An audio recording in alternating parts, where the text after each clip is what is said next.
I was in Hungary before I came here. I speak to them every day. They're in agony. The hostages are in agony, and we want to get them all out.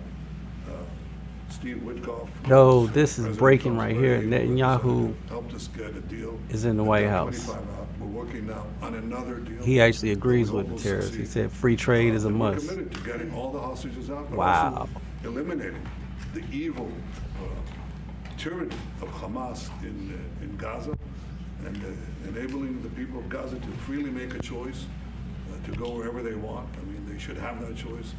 And the president put forward a vision, a bold vision, which we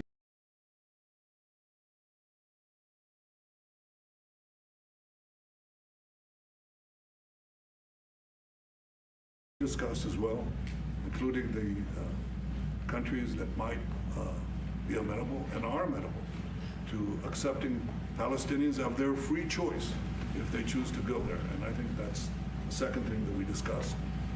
But the hostages came right on top. We also discussed the situation in Syria. We've had neighborly relations with Turkey that have deteriorated, and we don't want to see Syria being used by anyone, including Turkey, as a base for attack in Israel. Turkey is a country that has a great relationship with the United States. The president has a relationship with the leader of Turkey. We discussed how we can avoid this conflict in a variety of ways, and I think we can't have a better interlocutor than the President of the United States for this purpose. And of course, we also discussed Iran. Look, we're both united in the goal that Iran does not ever get nuclear weapons. If it could be done diplomatically in a full way, the way it was done in Libya, I think that would be a good thing. But whatever happens, we have to make sure that Iran does not have nuclear weapons. That's the end of my speech. Mr. President, We're having direct talks with, wait. We're having direct talks with Iran, and they've started. It'll go on Saturday. We have a very big meeting, and we'll see what can happen. And I think everybody agrees that doing a deal would be preferable to doing the obvious. And the obvious is not something that I want to be involved with, or frankly, that Israel wants to be involved with if they can avoid it. So we're going to see if we can avoid it. But it's getting to be very dangerous territory. And hopefully those talks will be successful. And I think it would be in Iran's best interest if they are successful. We hope that's going to happen. And we had just a lot of good talks on a lot of things. I appreciate very much what you said about the tariffs. We've been ripped off and taken advantage of by many countries over the years, and can't do it anymore. Just can't do it anymore. Can't be the stupid people anymore. And it's all because of the people that sat in the seat right here. Not your seat, but this seat. They allowed things to happen to our country that they shouldn't have allowed to happen on trade and other things, many other things. I mean, look at what's happened with our last president, where he allowed millions of people to come into our country with an open border. Who would want an open border? I'm going to keep my put on there for June, though, just in case this goes south. And of the millions, But Israel came and bent the knee.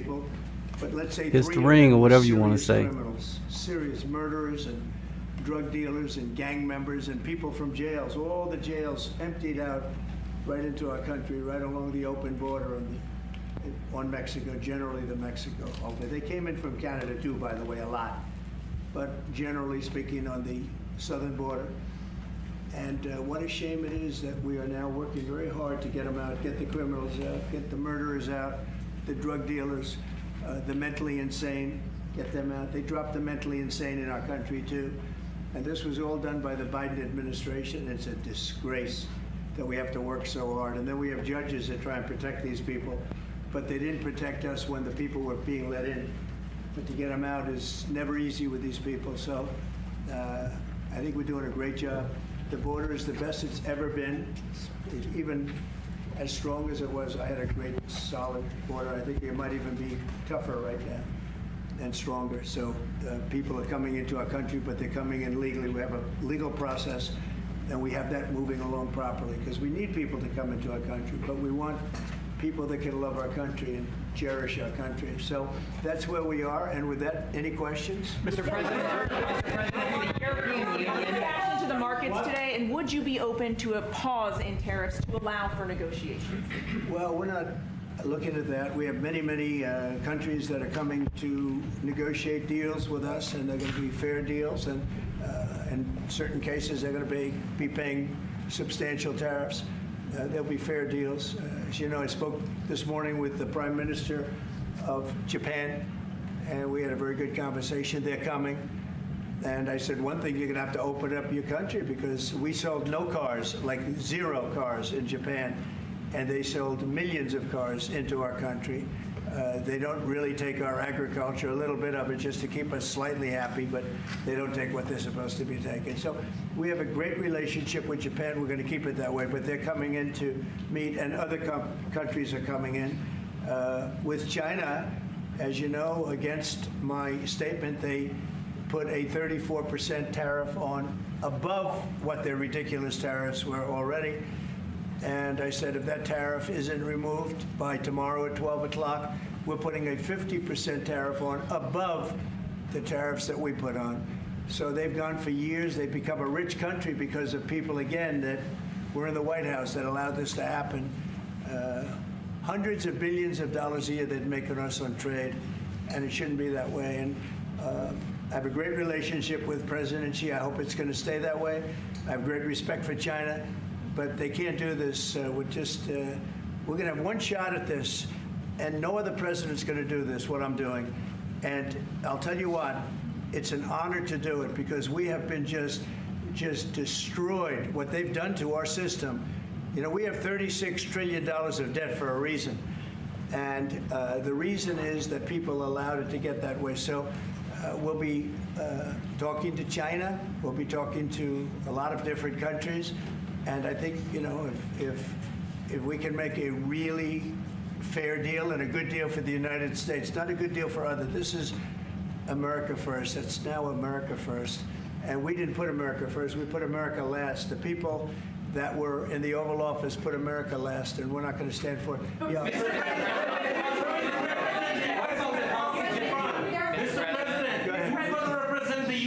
Talks with Iran. 2 questions. Do you expect any of these deals to be made before April 9th? And secondly, there have been some mixed messages from your administration. You're talking about negotiations, and yet others in your administration are saying that these tariffs are actually permanent. What is the actual? Well, it could be. They can both be true. There can be permanent tariffs, and there can also be negotiations, because there are things that we need beyond tariffs. We need open borders. You know, we almost had a deal with China, where we're going to open up China. It was almost done. Some of you remember it during my first term, and it was very disappointing. We ended up making a great deal. $50 billion worth of product was sold. $50 billion. You'd like that in Israel. And I made that deal, but it wasn't the deal that I wanted. It was the deal that I wanted was that, plus they were going to open up China so that our companies could go into China and compete with other countries and China for the, you know, for a large number of people. And at the very end, that deal was terminated, and we went to a piece of the deal. And so there are a lot of things outside of tariffs, but tariffs are very important. But there are a lot of things like opening up countries that were totally closed. China is essentially a closed country. In fact, it is a closed country. And what they do is they charge tariffs so that if you sell cars or if you sell anything, nobody's going to buy it because the price is out of control. But that's true with a lot of other countries also. So we're going to get fair deals and good deals with every country. And if we don't, we're going to have nothing to do with them. They're not going to be allowed to participate in the United States. So I guess on my next vacation, I can rent a Ford F-150 in China. We'll ride around in a Ford F-150 in China, baby. This gentleman is all day long. Mr. President, thank you for the chance. Many of Palestinian Americans who voted for you and not for Biden because you've promised them to end the war in Gaza. Very honored by that vote, too. The war is still going on, and there's no hostage deal. Do you have any update on that? Well, I'd like to see the war stop, and I think the war will stop at some point that won't be in the too distant future. Right now we have a problem with hostages. We're trying to get the hostages out. We got quite a few of them out, but it's a long process. It shouldn't be that long. We have a big problem that we've done. I think I'll ask Pete to maybe talk about it for a second, because a lot of people are asking. The Houthis, we've been very tough and very successful militarily. We've really damaged them badly. These were people shooting. My put is up ships and other 7.5% things, now, by the way. so Flying objects like 9%. airplanes. Normally I get 30. I And try to get 30%. That's what I aim What for. a major hurt on the At a Houthis, minimum, I get which 10%. nobody's But been able to do. in this We've, case, with all this really volatility and hit them everybody hard, talking and stuff, they know man, it. I'm gonna stick it And out they don't know what to do. and try to double this And up. it's every night.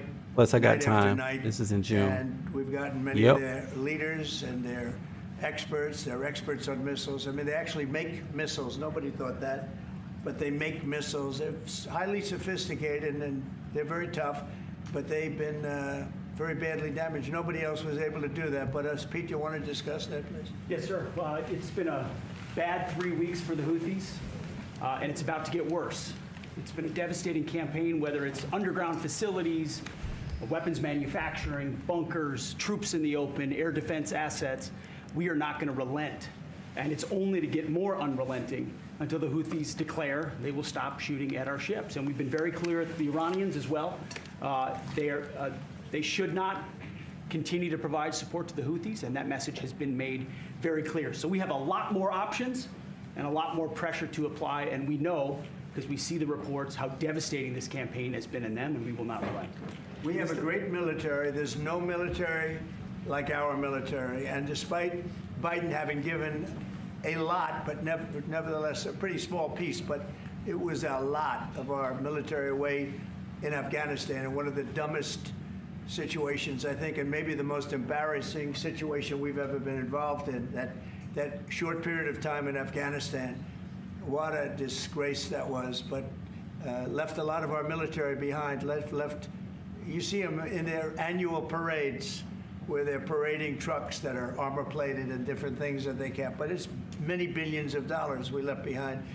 But despite that, we have a tremendous military. That was a very small portion because we rebuilt the military during my first term. And we have great things happening with our military. We also essentially approved a budget, which is in the facility, you'll like to hear this, of $1 trillion, $1 trillion, and nobody's seen anything like it. We have to build our military, and we're very cost conscious, but the military is something that we have to build, and we have to be strong because you got a lot of bad forces out there now. So we're going to be approving a budget, and I'm proud to say, actually, the biggest one we've ever done for the military. We're cutting other things that were under DOGE, but under a lot of other. When you look at a woman getting $2 billion for environmental, and it had nothing to do with environmental, and they had $100 in the bank, and they give her $2 billion. Many of those cases, all that stuff is going to be cut out. But we are getting a very, very powerful military. We have things under order now, the likes of which we've never had before. We've never had the kind of aircraft, the kind of missiles, anything that we have ordered. And it's in many ways too bad that we have to do it, because hopefully we're not going to have to use it. But the military is very, very powerful, and it's going to remain that way. How do you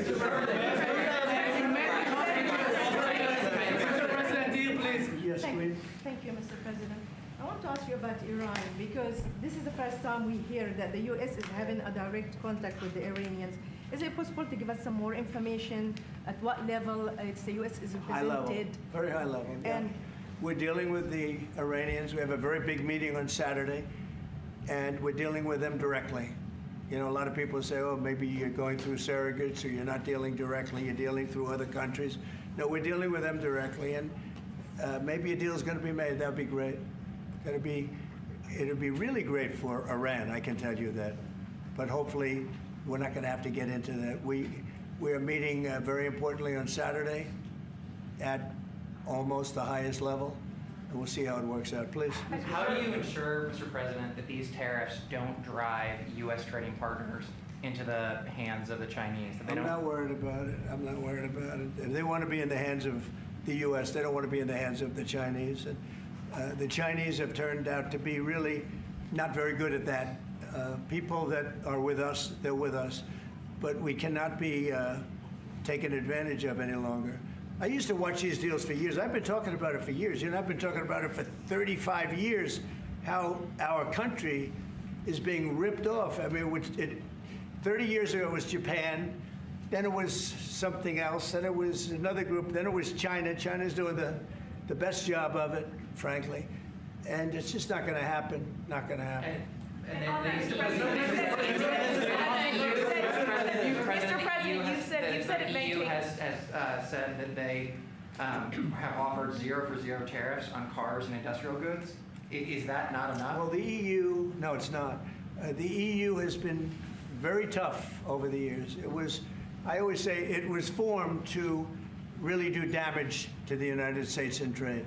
That's the reason it was formed. It was formed with all of the countries from Europe, I guess most of them, not all of them, but most of them. And they formed together to create a little bit of a monopoly situation, to create a unified force against the United States for trade. So they have NATO, which is largely the same countries, and they took advantage of us dollar-wise and militarily until I got there. You know, I was able to get $600 billion from NATO, where they paid NATO because most of these nations weren't even paying. We were paying for NATO, so we're paying them to guard them militarily, and they're screwing us on trade. So that's not a good combination.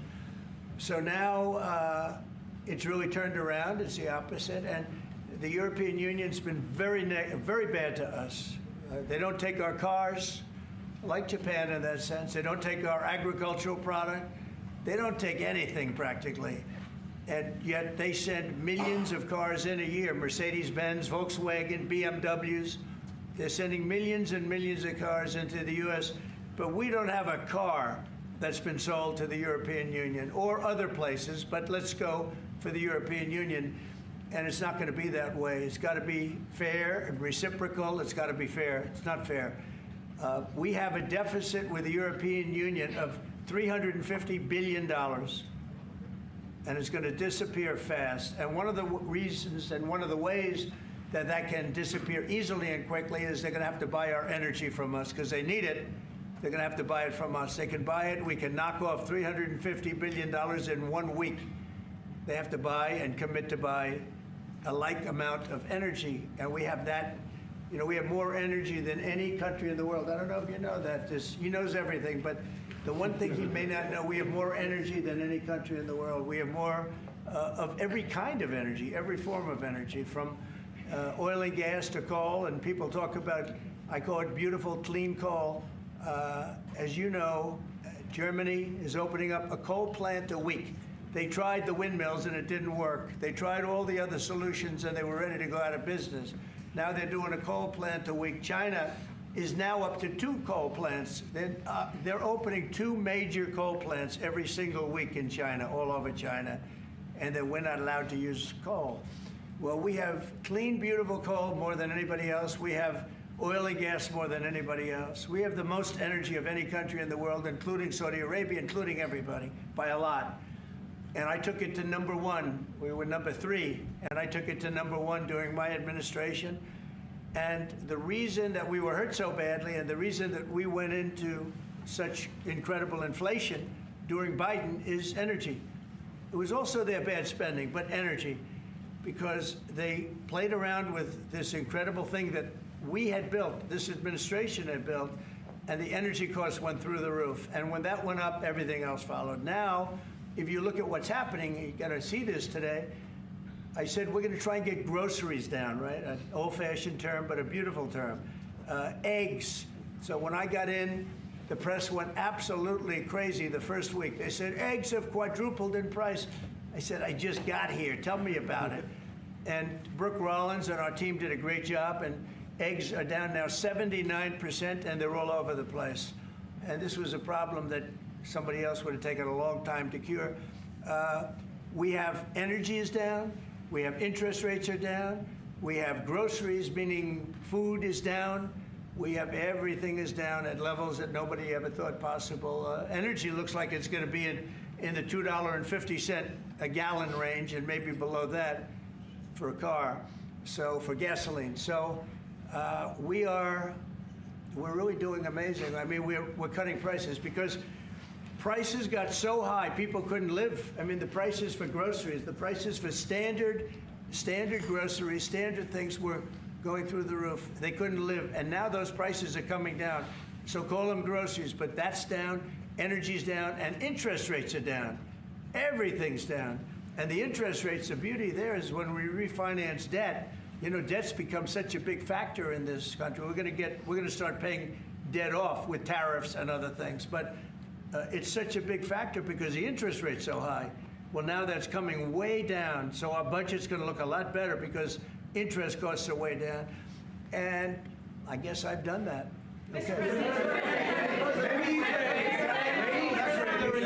Many Israelis are watching you now on live show. Good. What is your specific way of getting the hostages out from the horrific captivity?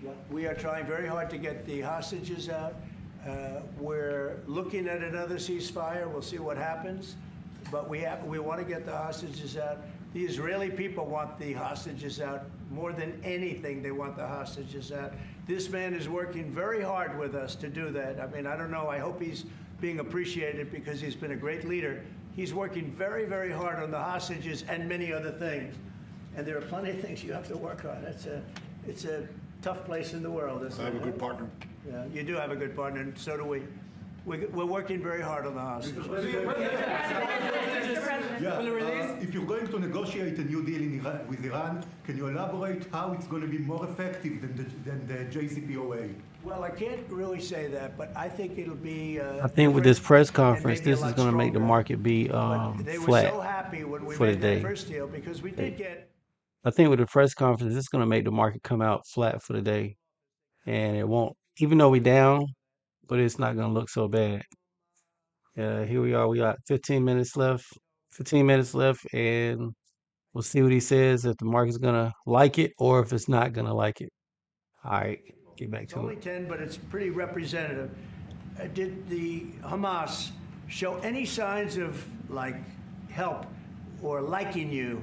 Did they wink at you? Did they give you a piece of bread extra? Did they give you a meal on the side, like you think of doing, like what happened in Germany, what happened elsewhere? People would try and help people that were in unbelievable distress.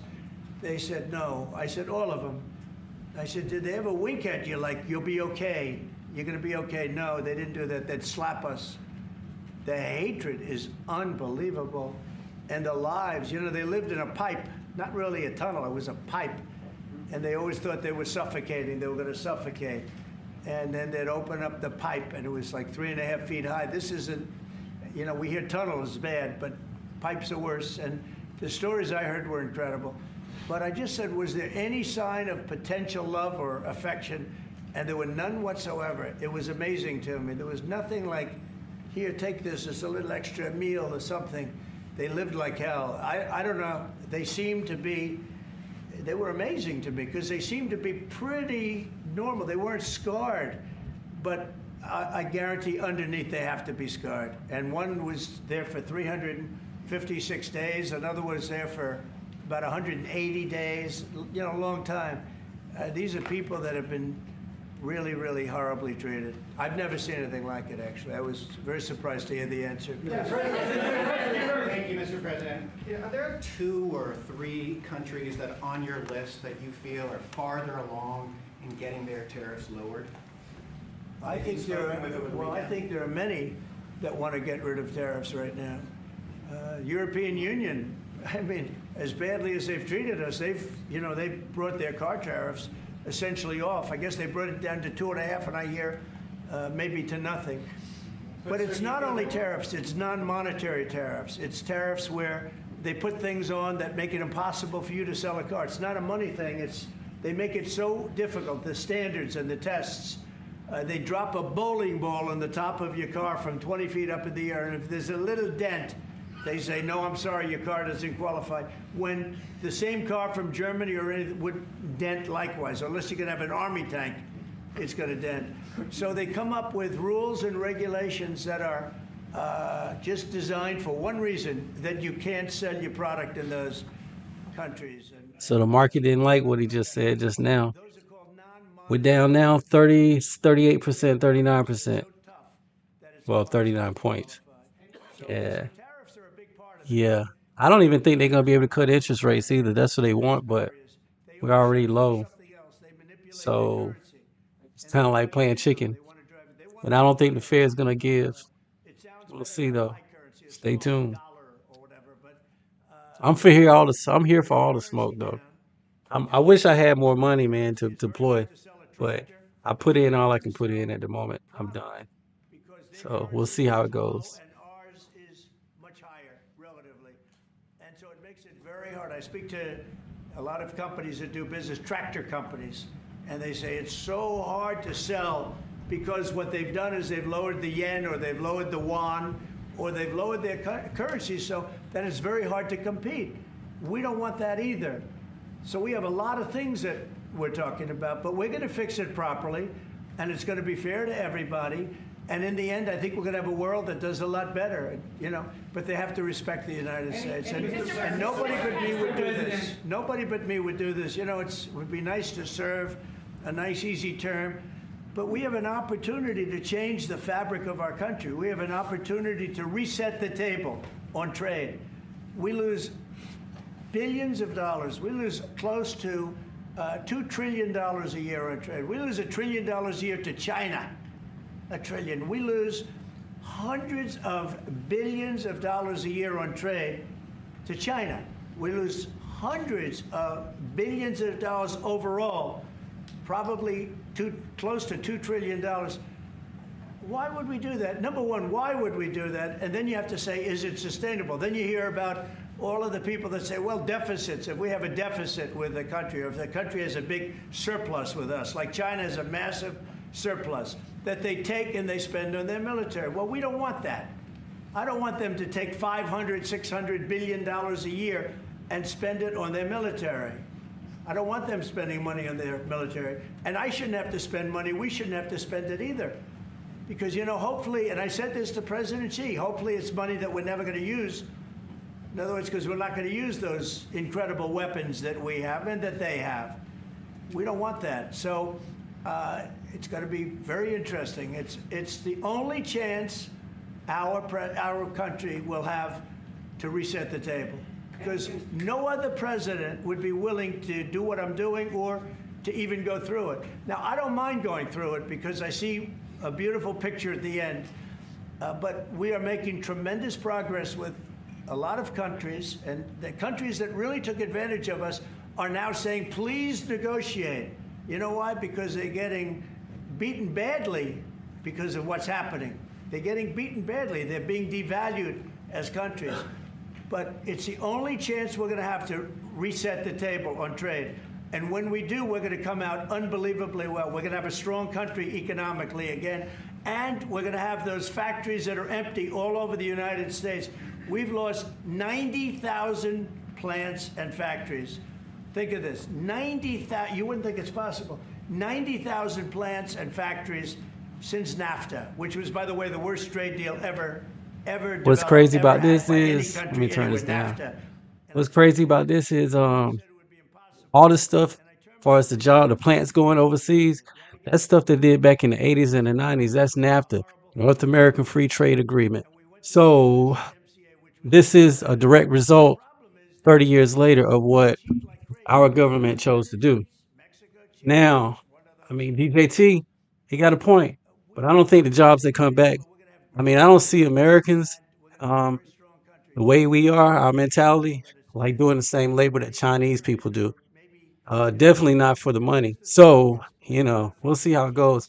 It'll definitely be a lot of automation. And still be money at the top, but we in the stock market, baby. So we here for it. God is good. The idea of let's charge the people of our country, not foreign countries that are ripping off our country. And the country was never that kind of wealth. We had so much wealth, we didn't know what to do with our money. We had meetings, we had committees, and these committees worked tirelessly to study one subject. We have so much money. What are we going to do with it? Who are we going to give it to? And I hope we're going to be in that position again. Mr. President, do you plan to reduce the tariffs that your government put on Israeli goods, 17%. On where? On Israeli goods, the 17%. Do you plan Well, to we're reduce it? talking about a whole new trade, maybe not, maybe not. Don't forget, we help Israel a lot. You know, we give Israel $4 billion a year. That's a lot. Congratulations, by the way. That's pretty good. But we give Israel billions of dollars a year. Billions. It's one of the highest of, and we give a lot of countries money. You wouldn't believe if I said we give Afghanistan a lot of money, didn't it? Because that was a Biden deal, another Biden deal. Not only did he embarrass us with that, but they give them billions of dollars, Afghanistan, right?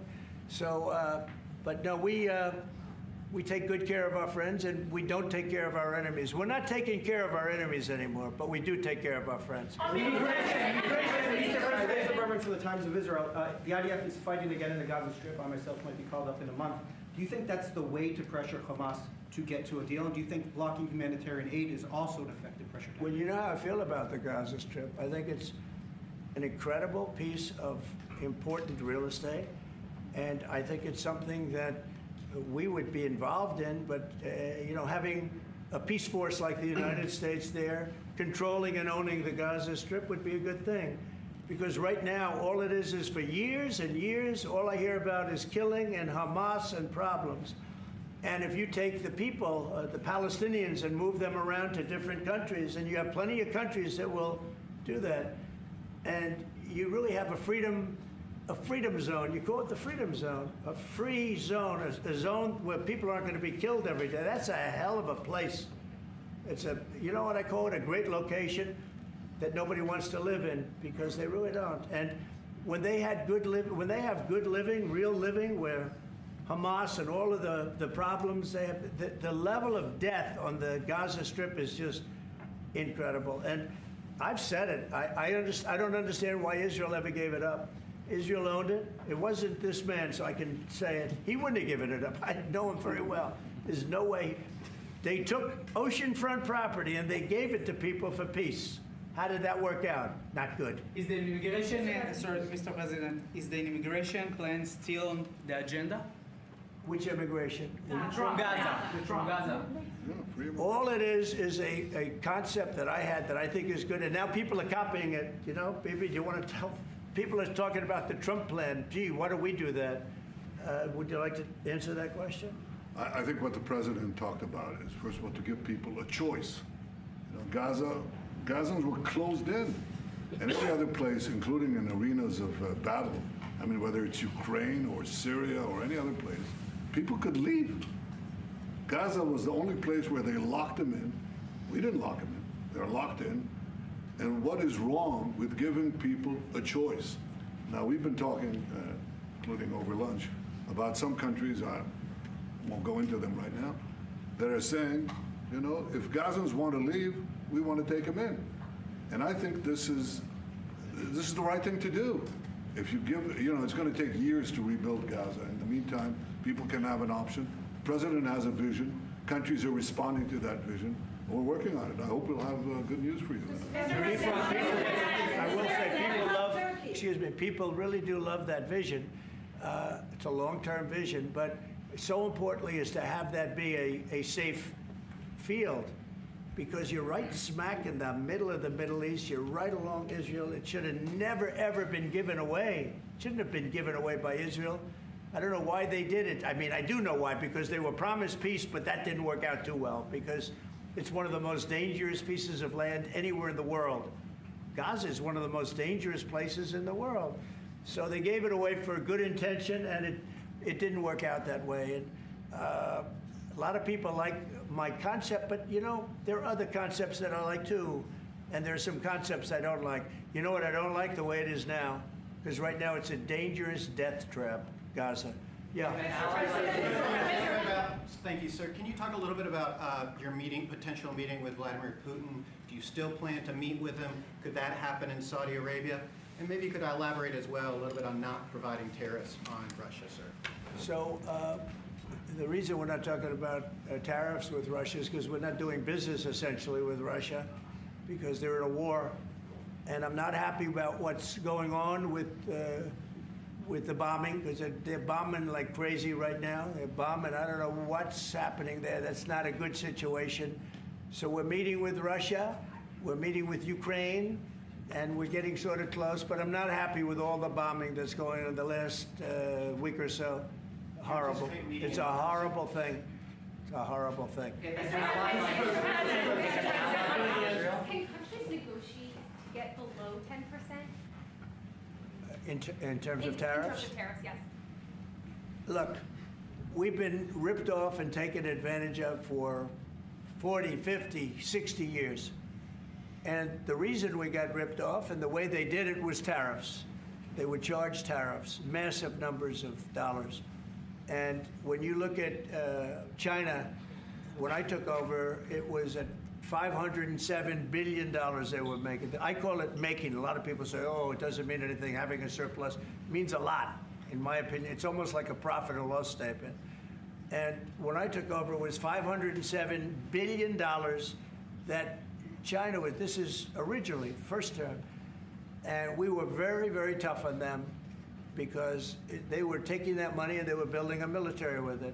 Then when Biden came in, he let him get away with murder. He had no idea. I'll tell you what, that man had no idea what was happening, whether it was the border or China or anything else. He had no idea what was going on.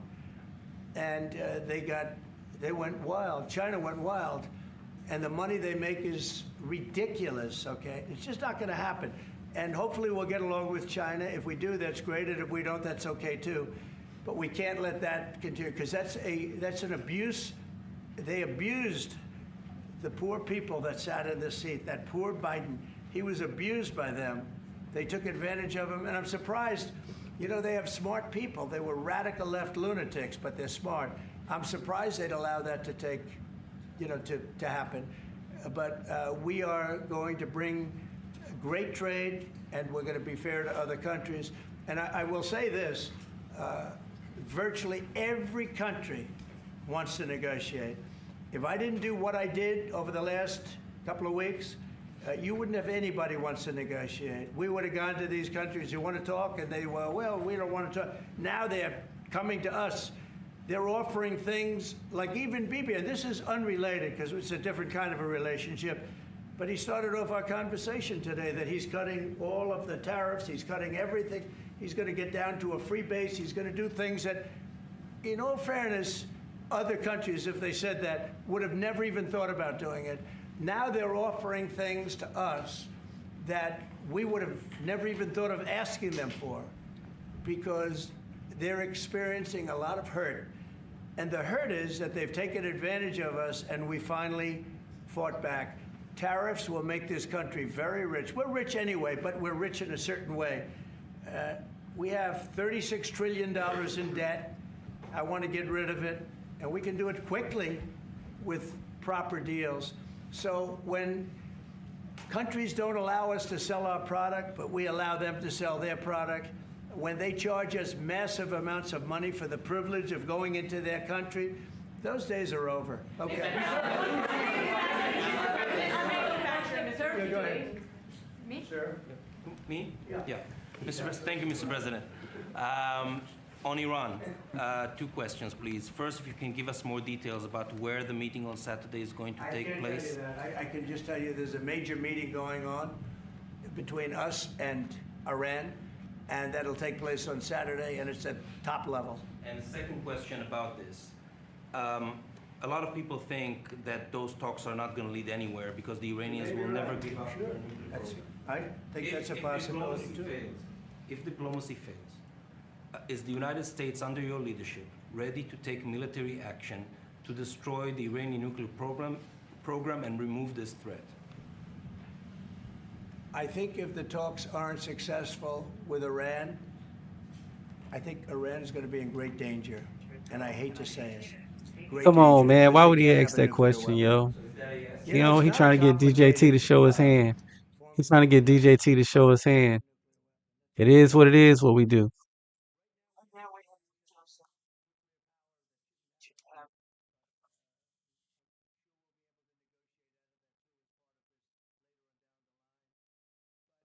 Iran cannot have a nuclear weapon.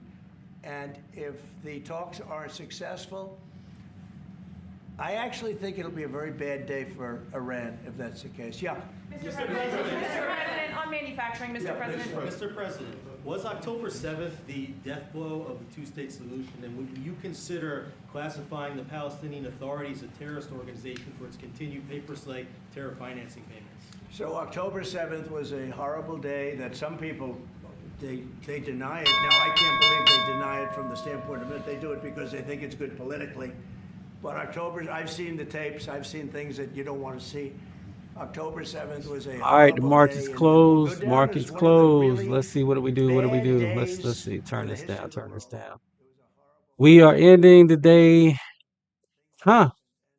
Minus 113%, minus 1.3, so 0.1%. That's basically flat. That's a flat day, yo. Hope. We'll see how it goes, man. Stocks 5150. Trade wisely, live your life the same. All right. Peace.